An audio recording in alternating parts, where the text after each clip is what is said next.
सर्वांना जय ज्योती जय सावित्री. मी सुवर्णा कोरे. आज मी करणार आहे पालकाच्या पाटवड्या. भाजी काय करावी म्हणून फ्रीज उघडला तर फ्रीजमधला पालक हळूच बोलला, सुवर्णा मला विसरलीस? अरे हो की. त्याला अलगद उचलून घेतला आणि छान आंघोळ घालून घेतली. मग वाटलं फक्त पालकच का, त्याच्यासोबत आपण आज ओव्याची पानं आणि पुदिनाही घालू. मग टेरेसमध्ये गेले, फ्रेश ओव्याची पानं पुदिन्याची पानं घेतली आणि त्यांनाही छान आंघोळ घालून घेतली. मिक्सरचं भांडं घेतलं, त्याच्यामध्ये पालक पुदिना आणि ओव्याची पानं घालून बारीक पेस्ट करून घेतली. थोडंसं पाणी घातलं त्याच्यामध्ये आणि पेस्ट करून घेतली.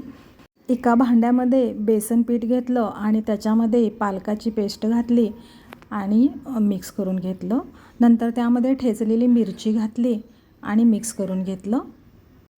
थोडंसं पाणी त्यामध्ये ॲड करून त्याचं बॅटर बनवून घेतलं. थोडंसं आपण भजीला वगैरे बनवतो तसं त्याचं बॅटर बनवून घेतलं. त्यामध्ये थोडीशी हळद घातली, चवीप्रमाणे मीठ घातलं आणि मिक्स करून घेतलं. एका कढईमध्ये तेल घातलं, त्याच्यामध्ये जिरे घातले, थोडीशी हळद घातली आणि आले लसूण पेस्ट घालून मिक्स करून घेतलं.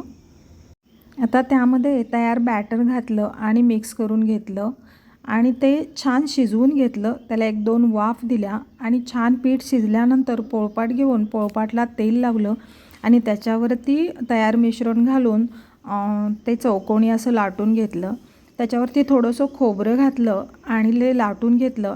थंड झाल्यावर आपल्याला हव्या त्या आकारच्या वड्या कापायच्या. झाली आपली पालकवडी तयार.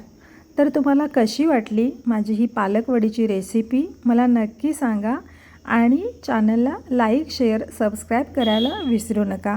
चला तर भेटूया पुन्हा अशाच एका नवीन रेसिपीबरोबर. तोपर्यंत बाय बाय.